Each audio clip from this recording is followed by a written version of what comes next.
Livre de l'Apocalypse, chapitre 12. Un grand signe apparut dans le ciel, une femme ayant le soleil pour manteau, la lune sous les pieds, et sur la tête une couronne de 12 étoiles. Elle est enceinte, elle crie dans les douleurs et la torture d'un enfantement. Un autre signe apparut dans le ciel, un grand dragon rouge feu, avec 7 têtes et 10 cornes, et sur chacune des 7 têtes un diadème. Sa queue entraînant le tiers des étoiles du ciel les précipita sur la terre. Le dragon vint se poster devant la femme qui allait enfanter afin de dévorer l'enfant dès sa naissance.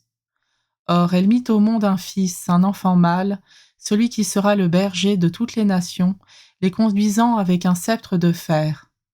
L'enfant fut enlevé jusqu'auprès de Dieu et de son trône, et la femme s'enfuit au désert où Dieu lui a préparé une place, pour qu'elle y soit nourrie pendant 1260 jours.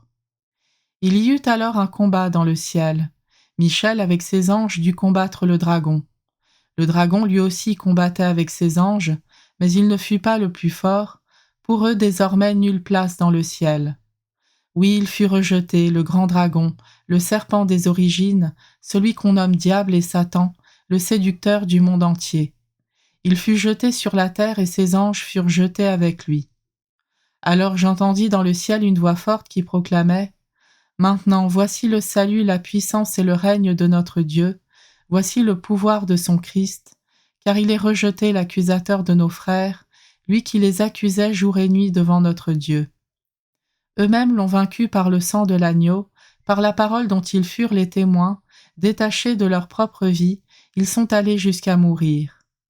Cieux, soyez donc dans la joie, et vous qui avez aux cieux votre demeure. Malheur à la terre et à la mer, le diable est descendu vers vous, plein d'une grande fureur, il sait qu'il lui reste peu de temps. Et quand le dragon vit qu'il était jeté sur la terre, il se mit à poursuivre la femme qui avait mis au monde l'enfant mâle. Alors furent données à la femme les 2 ailes du grand aigle pour qu'elle s'envole au désert, à la place où elle doit être nourrie pour un temps, 2 temps et la moitié d'un temps, loin de la présence du serpent.